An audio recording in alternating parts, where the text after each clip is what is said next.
Good morning, good afternoon, and good night, and welcome to the Amateur Otaku Podcast. How is everybody doing out there? I am Brandon Alvarado, the Scarlet Fan here, and I am thrilled to be here tonight in another weekly episode of the Amateur Otaku. We're here to talk anime, we're here to talk manga, we're here to talk about a fantastic show, and as usual, I can't do this by myself. I am doing this with the one, the only, the mad assassin, Isaac Wolf. What is up, man? Mecha Pika. Did you just say Pika Pika? Mecha Pika. In all seriousness, I just prior for us recording, there is news coming up that Hardshell Studios is releasing a Mecha Pika Godzilla figurine in the third quarter of this year, and I'm just laughing eternally. Okay, so what you're saying is that just like we have Mecha Godzilla, we're gonna have a Mecha Pikachu. Yep. I mean, that sounds right.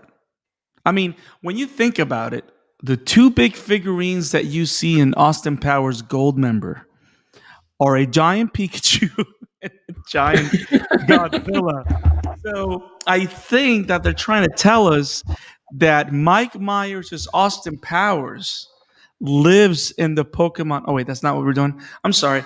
I thought that was I thought that was the through line, and I'm really bad at this. So cool. Is there a picture? Do we have a picture of this Mecha Pika? Yeah. I can Okay, send you. Oh no, you need to put it here. We need to show people what Mecha Pika looks like. This needs to happen. So send it in the comments and let me see if I can check the private chat. Set Mecha Pika. Oh my god. Ladies and gentlemen, everybody that is out there, feast your eyes on Mecha Pika. It is a thing. It is a Pikachu with a Mega Godzilla hat. I don't know what's happening. This is the coolest, most badass Pikachu I have ever seen in my life. You know what? Damn it. Forget Detective Pikachu. Give me Mecha Pika. Okay, this is awesome. See, I don't collect figurines, but I would buy Mecha Pika. Isaac, I appreciate you bringing these little bits of madness into our lives, Isaac. You do so much good to the world. I just thought I should mention that because I just burst out laughing when I saw that one. It's funny. Just so random. That is funny. Mecha Pika. That's okay. That's funny. But yeah, guys, thank you for joining us to Mecha Pika lunch hour. No, thank you for joining us, guys, to the Amateur Otaku Podcast. We're really excited to be here to talk anime with you guys again this week. If you guys were with us yesterday, we did our Attack on Titan episode for episodes 65 and 66. It is going to go live on our YouTube channel very soon, so make sure you subscribe to the channel. Make sure you press that like button, and make sure you share with your friends.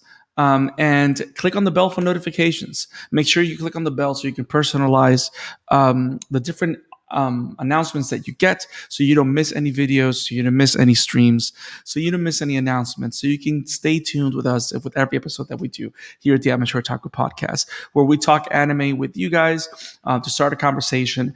We had some awesome recommendations from some of our friends and listeners in previous episodes that we're going to be incorporating very soon, because if you guys send us recommendations, we are going to cover them. But in the meantime, we also have a list of a bunch of anime that we have not watched, that we have not covered. And we picked one today that was actually, I think, it was a recommendation from one of my customers from my day job. And I brought it up to Isaac, and we thought it was great because it's an anime that it's pretty much popular.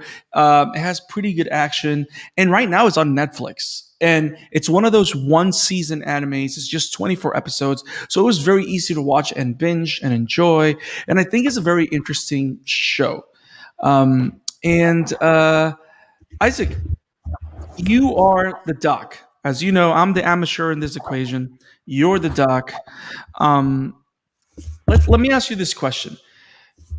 When did you Yes. first hear of Akame Ga Kill? Is this Akame Ga Kill? Oh, by the way, Akame Ga Kill is the anime that we're going to be talking today. I'm skipping everything today. So we're going to talk about Akame Ga Kill, and we're going to give our thoughts on this, and we're going to try and keep it as spoiler free as possible. Because as you guys know, here in the Amateur Otaku, when we cover anime, unless it's something that's super old, or unless it's something that we're reviewing actively that's going on, like Attack on Titan, we try and keep it spoiler free because we like to talk about the anime as a whole to give you all those nuggets of information that you need to be able to come to a decision to see if this is a show that is for you. There's so much out there that we like to give you all the information you need so you can make a decision if this is something you just check out. So we give your honest opinion on the show. Um, but yeah, Isaac, Akame Ga Kill. Is this the first time you watch it? Is this something you've seen before? What's your relationship with the show?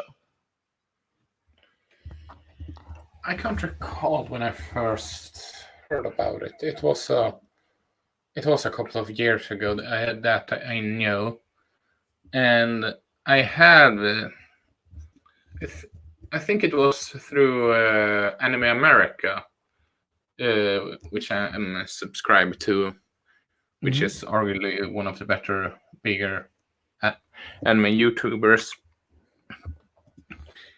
And I only saw some few episodes, but I really don't know why I stopped. Maybe maybe it's just the time. Maybe I don't know. I just saw like 2 or 3 episodes and then forgot to continue with it. Okay.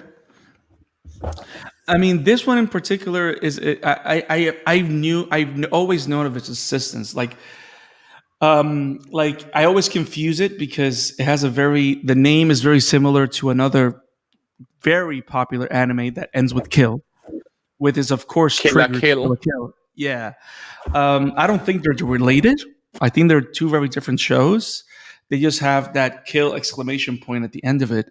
And they're very female driven shows too. So that I know. So I knew Akame Ga Kill was a thing. I didn't know what it was about. I kind of maybe saw trailers here and there, like when you're scrolling through Netflix and you have an idea of what it is. But I think this is one of those shows. This is one of those shows that pleasantly surprised me in the sense that it's not a dense show. Let's start with that. This is a very easy, light show in terms of story. There is a lot of exposition and a lot of story on it, but it's not like a show that's going to make you think. You know what I mean?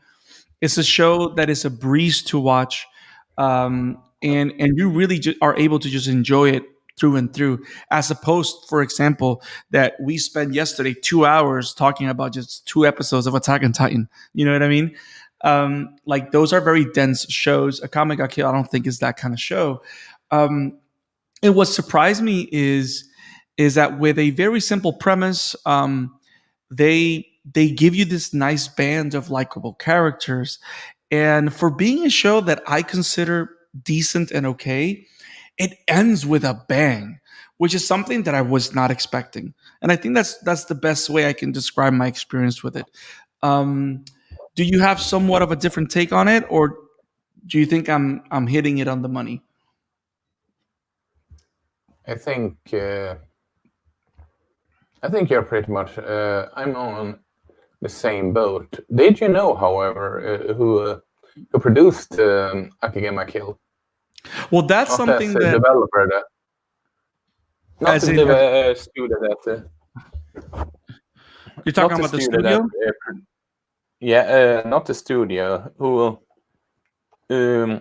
who laterally produced it, so to speak. Oh, you mean the company that hired the studio to make it? Yeah. Yeah, it was Square Enix, Yep.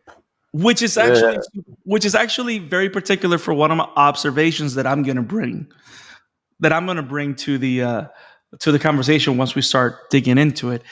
But yes, Square Enix has been, I think, in the background of anime for the longest time. Like a lot of people probably don't know that Full Metal Alchemist, which is one of the most popular anime of all time, my one of my favorites, if not my favorite anime of all time, um, is it's owned by Square Enix, especially Brotherhood. Like it was all produced by them. So Square Enix, Square Enix has one of the most popular mangas I think right now. Or I don't want to say popular manga, but it's been going on. You know how a manga can go for like a couple of volumes unless it becomes really popular and then it keeps on going. You know what I mean? Like yeah. jumps tend to drop it if it's not that good. Like right now, there's a manga that's a Final Fantasy manga. It's called The Lost Stranger that has been going on for almost 20 volumes now. I did So not know that. yeah, it's called The Lost Stranger, an original story in the Final Fantasy world. Uh, but I've never read it. I've been wanting to get into it just because I love the world of Final Fantasy, and that's one of those worlds that you want to keep revisiting, which is why you keep going to the different games and the different numbered games, right? To get more of that lore and stuff like that.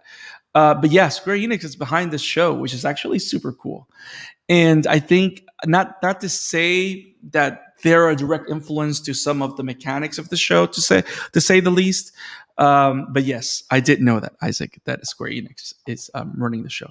Um, but yeah, I think let's jump right in. Let's talk about this. Let's talk about Akame Ga Kill and give our thoughts and everything. As usual, I'm gonna go ahead and I'm gonna start with a brief synopsis of what the show is, and then Isaac will start sharing our thoughts. Cool. Yeah. Okay, so here it is, a brief synopsis of Akame Ga Kill. Well, not synopsis, summary, or a brief resume of what the show is about. Tatsumi and two of his childhood friends leave their village for the capital as they yearn for adventure and an opportunity to support their home, which is in a desperate need of assistance. The dreams are swiftly shattered as the truth of the capital's inner darkness takes the lives of Tatsumi's friends. With nowhere else to go, a desire to execute justice for his friends, and recognizing the fight for freedom that is transpiring behind the scenes of the continent, Tatsumi joins Akame and the infamous group of assassins known as Night Raid as a means to an end and to bring freedom to the nation. Between violence, beautiful women, and fantastic battles lives the exciting tales captured in Akame Ga Kill, based on the manga by Takahiro, directed by Tomoki Kobayashi, and produced by White Fox and C Station. So Isaac, so we can jump. I want us to jump into the show, into all the nitty gritty that we want to talk about. Do you? But I do want to ask you this question because you know that when it comes to stuff like that, I like to like do my research as much as I can. Do you know? Have you ever heard of the studio White Fox? Yes, I have. I yes, I'm not that into exactly what they have done though. So here's what's funny. So White Fox, it's been around for almost 13 years, and they've done a lot. And just to give you an idea, they're the studio behind The Devil is a Part-Timer. They're the studio behind Steins Gate. They're the studio behind ReZero, which has blown up the last couple of years. Are they And doing Devil is a part-timer? they're the studio behind Devil is a Part-Timer. Yep. They need to continue that one. Yep, and they did this show, which we should cover soon, which blew up a couple of years ago. They're the studio behind Goblin Slayer. No. I draw the line there. No. What's going on? Did I miss something? I'm guessing you don't like Goblin Slayer. I'm guessing. Let's just say that my stomach couldn't handle the first episode. Okay, fair enough. Fair enough. But yes, so White Fox is pretty does these unusual animes, and they've been doing them for a while. So they're the studio behind the Akame Ga Kill. I mean, Akame Ga Kill came out in 2014. I think the latest big thing is right now ReZero, the second season that's happening right now, which a lot of people like ReZero and Goblin Slayer like 3 years ago. But Isaac, let's talk about Akame Ga Kill. For a I think this is one of those shows, especially since we're not doing spoilers. This is one of those shows that I think the best way to discuss it is to talk about its the certain aspects of it. And I think one of the things that you mentioned is the lore of the show. What did you like about it? I liked what I did like about it is, how should I put it? How it's clear that he wants to tackle corruption, to tackle injustice and all, and he did it while not in a fitting version that works within a mythology like this, and while it might not be new to some extent in how we approached it, it still feels fresh. Yeah, yeah. And I think what helped the show a lot also is when it comes to exploring that theme of corruption, is that they kept it very simple. You know what I mean? They didn't go into like this is how dark it gets in terms of this is the conspiracy behind it. These are the puppets. These are the, you know what I mean? Like you have shows like Death Note, for example, where it's about a guy that goes down this hole of corruption, and as the show develops, And eats potato chips dramatically. exactly. Wow, that's you and your food puns. But yeah, it's like it goes into even deeper How was layers. that a pun? But okay, never mind. Isaac, I don't know what I'm doing. Can we make that clear? I thought it was already clear. Okay, I'm gonna wow. So like for example, Death Note starts in one layer of corruption or darkness, and then it keeps on going different layers and different layers. Here they kept it at the surface. Like you know who the bad guys were, you knew why they were bad, and the simple answer was they're targets that need to be taken out. They kept it very simple on the surface, and for being something so simple, right? You kind of feel that this is something that could have gone stale very quickly. But I think that the interaction with the characters, the different type of missions that he goes on, the fact that he is able to interact and spend time with different characters, and then the introduction that you have of a certain group of villains later in the show, I think spiced up things in a way without losing the simplicity of it. You know what I mean? And I think also what helps the idea of corruption is that the people that are clearly evil are always clearly evil, but you don't really get to know them to be able to judge them beyond the fact that they're clearly evil. You know what I mean? Like most of the people that they execute, right? At least in the first couple of episodes, because of course we're talking about a group of assassins that are working with the quote unquote good side of the government that's trying to cause this revolution to take down this corrupt empire, right? Which is what pretty much the thesis of this, of corruption, stuff like that, is the fact that you get your targets, but you never really know. You kind of have an idea of what they've done wrong, but they don't give you enough information for you to question why it's wrong. You know what I mean? like you don't get a lot of information from the targets to find out why they're a horrible person or why you should. They don't even give them an opportunity to defend their case of why they shouldn't be killed. They're just targets and they execute. Does that make sense what I'm saying? Yeah. And I like that this is, and that kind of tells you how this show keeps a lot of things very simple, and I like that because Because if they wanted to make it serious and all that, it could easily gone in the wrong direction. Mhm. It's it sure it has dark moments and elements in it. Don't misunderstand me, but Yes. I don't think this would have been a show that would have worked with a tone similar with the likes of Attack on Titans, for example. Correct. And one of the things that I like about the show also is that um, they kind of play with the perspective, even though it's a simple narrative, right? Simple idea, like these two factions are at war for the soul of the country or whatever, and they keep it simple. The way they keep the narrative fresh is that you're able to constantly see everything from different perspectives all the time. Like like even the people on the side of the villains, right? They have perspective, they have families, they have at least the ones that are more important, right?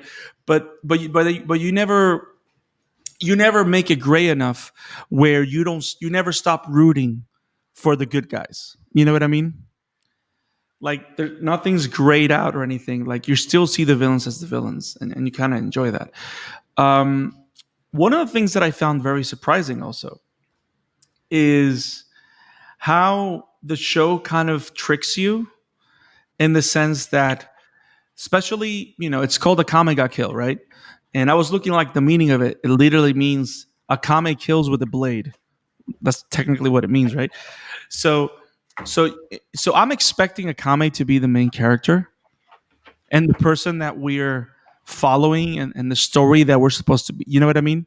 Like I'm expecting Meaning it to be that, she's but sort of, I argue that she's kind of like Princess Mononoke in this story. yes, yes, like the main character, it's Tatsumi, is this dude that is flung into this world, and yes, he is like, and he kind of begins like this audience avatar, right? He begins as the avatar of the audience, and the idea is that you are going into Akame's world. And I like how, as the story develops, he kind of gains, like, he is the one that has the most role switching inside the story. Does that make sense? Like from Yeah, becoming just the audience perspective character, then he becomes an active character inside the story, where you no longer kind of see yourself in him, and you're just watching everything from the outside. And then towards the end of it, he becomes like this iconic figure, right? That you never imagined to a degree that he would become. And then everything switches back to a degree to what it was supposed to be. So I like how, in such a simple setting, how they're able to move this character to different dimensions.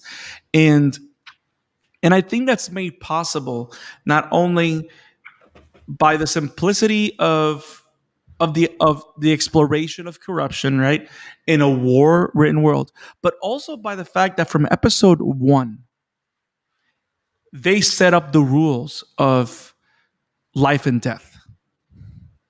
You know what I mean?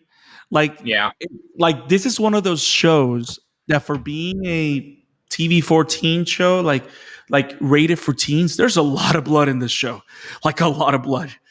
And like some of the scenes of when you see people get killed, like from episode 1, and this is not a spoiler. Like if you're gonna watch the show, you're gonna watch the first episodes. They cut people in half in this show, like it just happens in front of you, and and you're like, okay, that happened. And like and and the idea that sometimes these assassins kill people, and it's going to happen instantly because it's covert. Like it makes you understand that there are real stakes in this world, in spite of it being simple. And the idea of you balancing that, of having a simple narrative and simple structure, and also having real stakes, that's really hard to juggle. And I think that's what this show does so well, because even though it wasn't something that grabbed me emotionally. You know what I mean? Because if you're asking me if this is a show that grabbed me emotionally, I'm like, not necessarily. You know what I mean? Yeah. It doesn't really have like an emotional like when you watch Full Metal, you have an emotional attachment to the Elric brothers from episode 3, episode 2. Like you're in their corner. You know what I mean? Like when you watch Attack on Titan, you have an emotional attachment to these episodes from the start to finish, and you're into this emotional roller coaster. I think we were seeing the comments from our friend Mike Thomas. Shout out to Mike, the Nova Cinephile, who is just seeing Attack on Titan for the first time.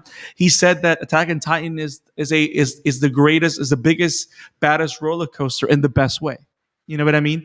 Because it invests in you emotionally in the story. This is not a show that you really get emotionally invested, but it's a show that you really like the characters. And also, it tests you as a viewer because from the first episode, they tell you anybody can die at any moment. And when they die, they're dead. And I like how the show also in one episode goes out of the way to say, no, we can't bring anyone back to life. Like when you're dead, you're dead. Like they make it a point to say that. Like that balancing act, I think is so good. That's where the show succeeds.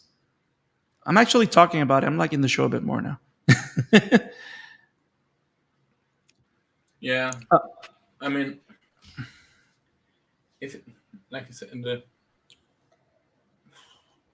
how should I put it? Know exactly what I want to talk about. I'm just freezing on how I should phrase that one without going into spoiler territory. Well, don't you can say something, but don't give names. You know. I think how should I put it? The different perspective that you see this the assassins from, it feels real. It feels Mm-hmm. sure. You have the tsundere, you have the what's the character that like to be clingy,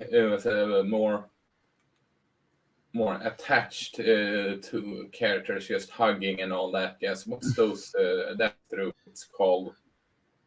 You know Um, you're, exactly what I mean. you're talking about Leon. Yeah, I'm just I was Yeah. what's the trope of that type of character she is? Oh, I don't know. Like, I honestly don't know the trope, but it's like she was just this clingy um, friend or sister, or like this. It's like this kind of like older that trope of that older female character that wants to eat up the young kids. Like you have all these anime tropes. I know what you mean. Yeah, I mean the trope is just pure anime. Um, walking tropes, so to speak, but it fits the camaraderie uh, in it. It's sort of like how I talked about Jujutsu Kaisen. It's not a quote unquote original show per se, but it makes enough correct stuff on its own that Right. it's not a blatant copy, if you know what I mean. Like it doesn't run away from using anime tropes. Like it's not Yeah, afraid to do it. And when it does it, they just throw themselves head on and it still works. Which yeah, is a good thing. You know what I mean? Because the last thing you want is a show that's afraid to go all in on an idea, or you know what I mean, or a concept. Like those are the shows that you don't want to watch. Like this show from the get-go tells you this is what you're going to get, and if you like it, keep going. And I'm actually happy that I kept going. You know what I mean? So I agree with you. I agree with you. And also, which is funny because I was thinking about this. Um, because when you go to the descriptions of the show, it says that it's an action-packed fantasy drama, right? And I'm like, Yeah, but it's kind of like a harem anime too. You know what I mean? Like it's kind of Did you that. say did you say horror? No, harem. Like a harem, like Yeah. you know what I Yeah. mean? It's kind of like that too, because you do have this one male character surrounded by female characters, and not only this, you have the main character that's surrounded by the female characters, and he spends a lot of time with each of them individually. That's one. Two, the two other male characters in the show, one of them is gay and also wants him, but again, the other one, That's and an the other understatement. right, and the other one is the one that nobody wants because it's the pervert. You know what I mean? So it's like it has all those, it has that, but I like how they use it, but and they use it for comedy, which is awesome because um like it doesn't stop being, it's a show that doesn't take itself too seriously. It's a show that knows how to balance everything. Like they take themselves seriously when they need to. Like we talked about with Jujutsu Kaisen, like when it needs to be serious, it's serious. When it needs to be funny, it's just funny. And whenever they make those decisions, they go all in on it. I And argue that Akame Ga Kill sort of like have a more consistent tone than what Jujutsu. I don't feel it was as jarring personally, but I yeah, don't disagree with you. I do not disagree with you at all. And I think that has to do because Jujutsu Kaisen adds a meta comedy to it as well. You know what I mean? And because they try to break that fourth wall a lot, you know what I mean? And that yeah, can throw a lot of people off. And this one just stays within its lane, you know? Um, now, Isaac, talk to me. You mentioned the lore that you liked it a lot. And to start you off, because I know we want to talk about the powers and stuff like that, which is pretty unique and interesting for the show, and I think works really well for this show. Um, I want to talk this so we can use this to influence the conversation. So you know, Square, we talked about in the beginning of the episode that Square Enix produced this show, right? They're the ones that pretty much own the company that produced it, right? Doesn't it feel like this is a script for a video game RPG that was never made? it is. There is an Akame Ga Kill video game. But what came first? The anime, the manga, Uh, I'm assuming? the manga. But okay, but I didn't know that. Now, is the Akame Ga Kill video game, like, do we know in what system it came out or PS4. really? Interesting. And was it like the full story? Was it a battle game or? That checking the wiki again. Rise of Akame Ga Kill is based on a story after Akame Ga Kill. The player controls as Akame and lays her situation. The game is similar to Metal Gear Oh. Rising Revenge, but that's enough. Uh, Uh, that's it. okay, so this right here. Okay, so this is kind of bad. Okay, so well, it's not bad. I haven't played it, so I'm not gonna say it's bad. So the game. So we can't really say it's a game then because the game is I'd say it's a a like a sequel. sequel. Yeah, it's like a sequel to the series. So, but do you see? Do you understand what I'm saying? Do you think it's too much like that idea? Because to me, there's so many things that happen in this show that make me feel that I'm playing an RPG. Like there's this talk about the fact that we need to level up. That literally you see them grinding, fighting monsters. like you see that a Yeah. lot. You see the training, the drama of the main character acquire inheriting power, and like everybody has like a particular ability. Like there's a lot of like that I was thinking Final Fantasy 15 whenever they were talking about Imperial Arms, even though of course this is a lot older. But I make those connections. You know what I mean? Would be surprised if the mangaka was inspired by Final Fantasy to some extent. I wouldn't be surprised either. Because and this feels like the cast of characters feel like the type of characters that you would see in like in a first generation Final Fantasy. You know what I mean? Like Final Fantasy 5 and 6. You know, before they went like feels like the cast of characters you would find in Final Fantasy 9. You know what I mean? Because it feels that kind of world, that in between industrialized and that.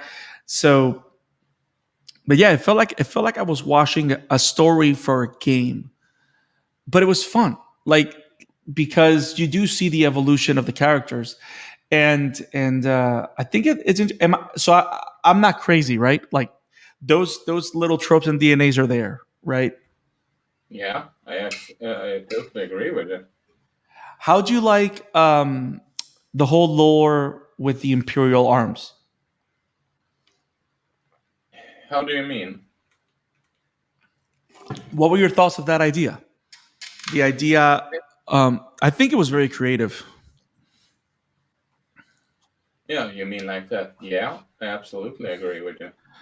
Yeah, like, and for those That that know, this is not a go ahead.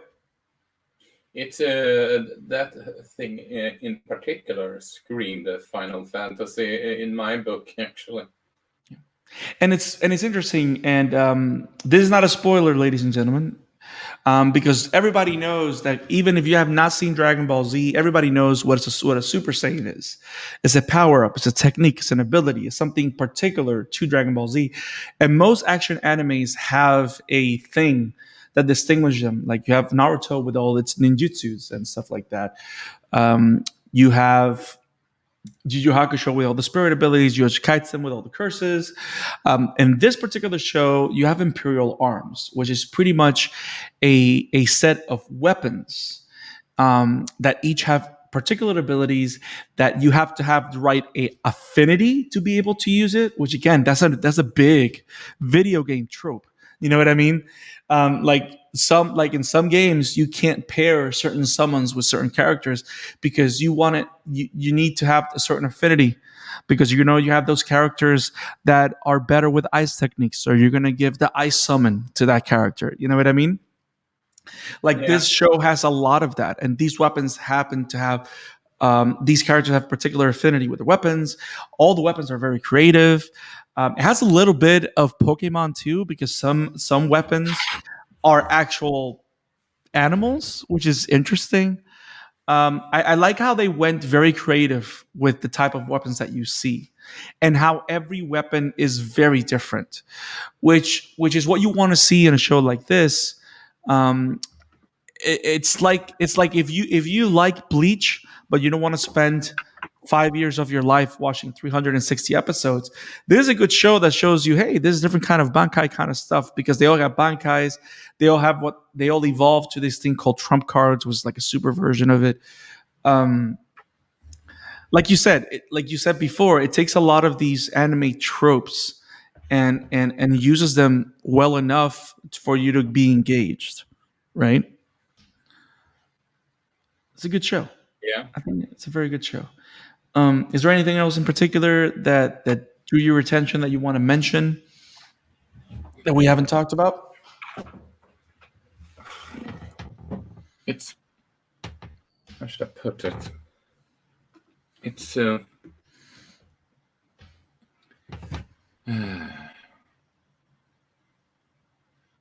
I know exactly what I want to talk about, but yet again, it's spoiler territory, which just Okay. So how about we do this? This is well, I'm going to mention one more thing, and then maybe we can have a little spoiler section before we close. I mean, this is a show from 2014. It is relatively old, but we do want to give an opportunity for those that have not seen it to leave, and those who have seen it and want to talk spoilers with us to stay. Fair? yeah, Okay. So the last little thing I want to mention about the show that I do find interesting is I have a little bit of trivia. Well, actually, that would be more of a spoiler thing. Well, not necessarily. Okay. So a little bit of trivia, which kind of makes me want to go back to the book and read the manga. Did you know that this show suffered the same development problem that the original Full Metal Alchemist series had? That that this show was ongoing whenever the manga was still in production, and at some point they had to diverge. So the anime actually has a completely different ending than what the manga has. Yeah. So the anime doesn't share the ending as the Right? manga. Correct. So the anime has a particular ending, and the manga has a different ending. Huh. Which I know, which is crazy because those that know my love for Full Metal, a lot of people don't like the original Full Metal series because Brotherhood, Brotherhood is considered the definitive version because it is the most loyal to the manga. Which, by the way, I started collecting the Full Metal Alchemist book. If you guys want to go to my Instagram, I'm putting pictures because I'm collecting the super deluxe edition of Full Metal, and it's super cool. You guys check it out. And I'm actually collecting manga too. So whenever I get manga, I post it on my Instagram. I'll show you guys where to look for that later. Um, but a lot of people don't like Brotherhood the most, apart from the fact that it has kick-ass animation, but also because it really does follow the manga from start to finish. Um, Full Metal Alchemist, the original series, at some point diverges from the manga because the author stopped writing it for a while and it becomes its own thing, its own monster. And personally, I think there's great stuff on both series. So I'm not going to pick one over the other because as much Full Metal as you can give me, I'm going to want to watch. But this is another show that now I'm interested. Now I want to go back to the manga and read it and find out because I kind of read a little bit about what the changes are, and they're very dramatic.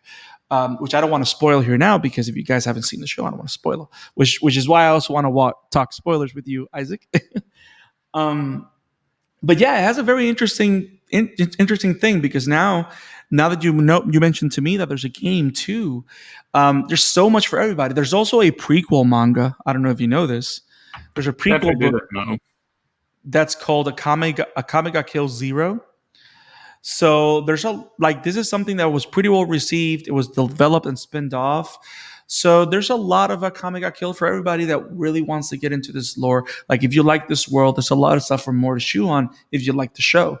But yeah, I think this is a show that a lot of people should watch. It's an easy watch. It's on Netflix, so that means that it's everywhere worldwide, pretty much. You watched it on Netflix, Isaac?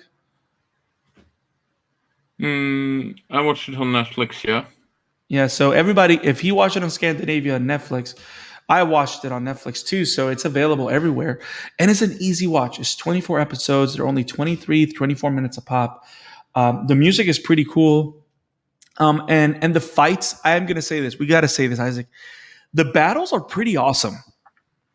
Like this show goes all in when it comes to the battles, and the best thing I like about it is that these battles don't drag. You know how you have a show that has a battle and it takes like 3 episodes to just finish one battle? Dragon Ball. You know what I mean? Like you have those shows that just drag the fight. I mean, on Dragon Ball, it works because that's really why you watch it because it's like a drama fight kind of thing. But what I like about this show is that It's the battles. it's science fiction and fantasy wrestling with science fiction element. That's what the Yeah, Dragon Ball is. yeah, right. Um, but I like that the battles are awesome, are epic, but they don't drag. Like a lot of the And battles. Go ahead. wow. Huh? Go on. I can mention that when you are done. Okay. They don't drag. They go straight to the point, and I think the way they draw the action set pieces are pretty cool. So if you like action packed stuff, if you like interesting lore, and if you want to watch something real quick and enjoyable, Akame Ga Kill, something you should watch. I give it thumbs up, ladies and gents. Go ahead, Isaac. I was before you told me that manga and anime ended differently. I was actually gonna say that I was going to give kudos to the mangaka that he dared to kill off. Well, you know. Oh, we're not in spoilers yet. Uh, We're not in spoilers yet. We're not in spoilers yet. oh, So oh! I thought we were no, no, in no. spoilers. No, okay, no. We're gonna go Okay. in spoilers in a minute. So you want to go into spoilers now? Yeah. Okay. So guys, Isaac, would you recommend and give a thumbs up to Akame Ga Kill? Absolutely. So But Akame Ga Kill. Go ahead. let me just say that this ending in changing got me interested into reading manga and different. Nice, nice. So, guys, go watch Akame Ga Kill on Netflix. Super enjoyable. You guys gonna have a good time with it. Go watch it and let us know what you think of it. We want to have a conversation with you guys. We like talking with you guys and commenting on what you loved on the show. So we're going to talk spoilers now. So before we start talking spoilers, if you have not seen Akame Ga Kill, this we're going to go into spoiler territory. This is where you should pause and leave the pod. Thank you for joining us for a great episode of the Amateur Otaku Podcast. We talked all things Akame Ga Kill.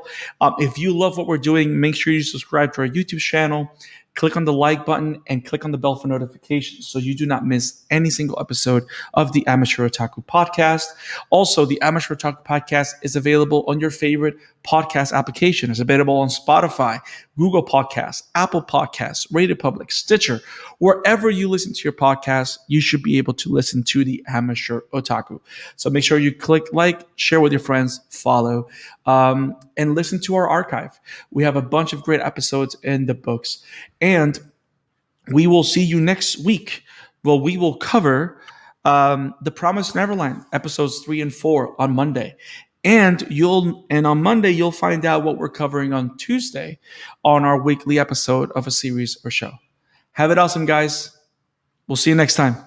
Peace. Peace. Now, for those that are still with us, we're going to talk spoilers of Akame Ga Kill.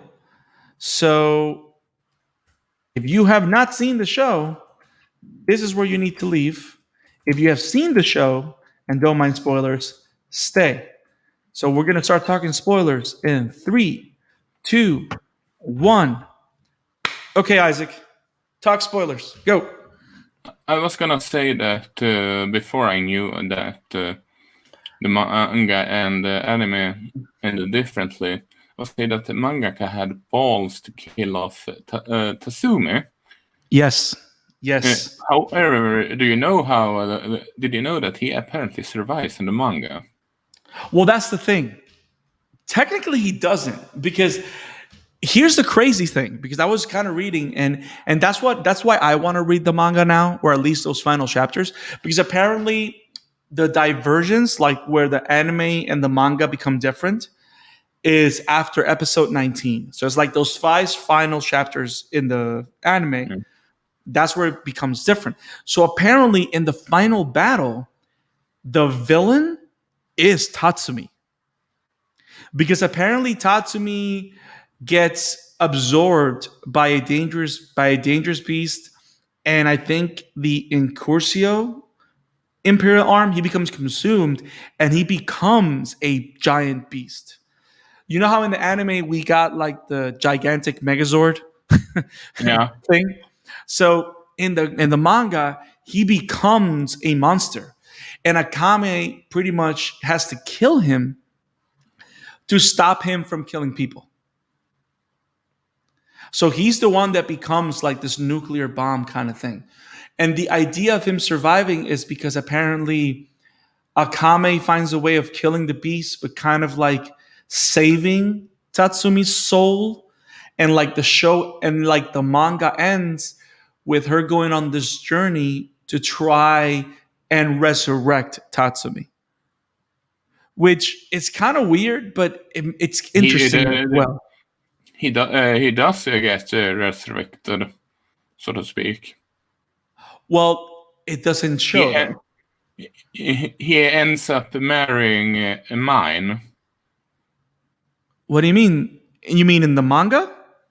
Yeah, he ends up Wait, marrying. wait. So what are you saying? So in the manga, Mine doesn't die? Yeah, they marry and apparently gets a child. Oh my god.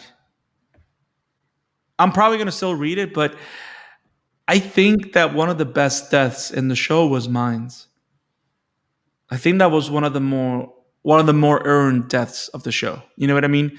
She's Yeah. like more than other characters. Like her death, Tatsumi's death were awesome. Like those were the characters that you were not necessarily expecting to die, but the way they died was like earned. Yeah. You know what I mean? I Yeah. mean, I mean, I, Shell's death. I checked the wiki. Information. Family. Tatsumi. Husband. Unnamed child. Status. Alive. I don't know. I guess I'll have to read it. Now it makes me think because now I wonder the PS4 game Rise of Akame Ga Kill, being that it's kind of like a sequel kind of thing. Is it a sequel to the manga or is it a sequel to the anime? No clue. Because interestingly enough, I wouldn't be surprised if it's just a sequel to the anime because in the anime, you and I both know that the death of Tatsumi is pretty conclusive. Like it's Yeah. conclusive. Now we didn't talk about Ed's death a lot because I think that the kind of character that she is a spoiler in and of itself. But what a fantastic villain! Agreed. Like Esdeath is just a great villain. The idea of the Jaegers being like a mirror of the Night Raid, like it does a lot of video game stuff, a lot of Power Rangers stuff, dude. Like you get like your evil version of the Power Rangers. Um, but yeah, I mean, this show is pretty good, man. Show is so good.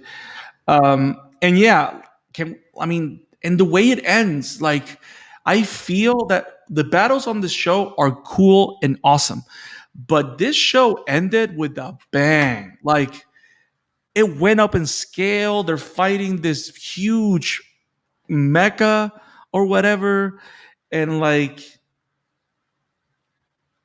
and not only that, I wasn't expecting that everybody died in this show. Like everybody dies, and like you kind of are okay with that because the type of lives that they lived, the idea that they're assassins, so because they killed so many people, they can't necessarily, you know what I mean? Like to me, that was earned and interesting, and the fact that they didn't turn back, they went full in on that idea, and like even Akame that survived, she is carrying the burden of being alive. Which I don't know if you know this. Did you know that the final episode has like a post-credit scene? Yeah. So You mean about our heroes will return, or? no, the post-credit scene is literally like a follow-up with Akame, and she's like in the desert, and she's still killing evil people. That one I missed, honestly.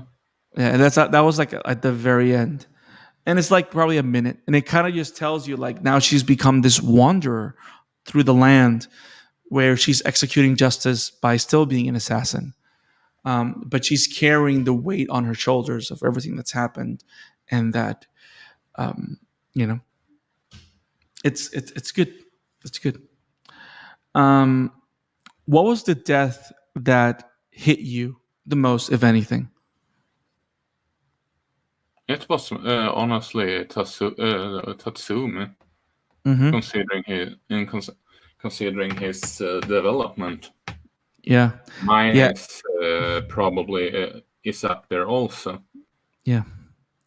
It's funny because when Lube died, I found it so funny because the way he dies free falling like that.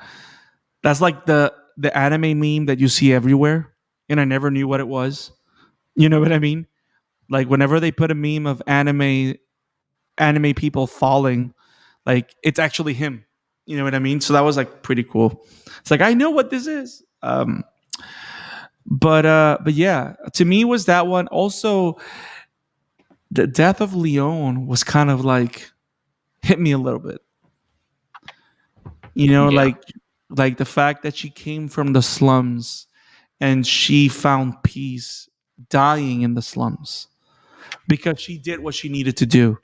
Like that's one of those things that you're like, damn. You know what I mean? Like that just happened. Like I think this is one of those shows that all like most of the deaths are earned. And it's very hard for you to have that many deaths in such a short series and all of them mean something to the characters. And I am gonna say like the death of Shell happened very early in the game, but I like how it affected mine. I like how it affected Tatsumi. I like how every death, because there's stakes in this world, how every death influenced each character to move forward. I think that was very well done. It was pretty awesome. Um, oh, Isaac, I'm ready to go. How do you feel? Yeah, I am ready to go.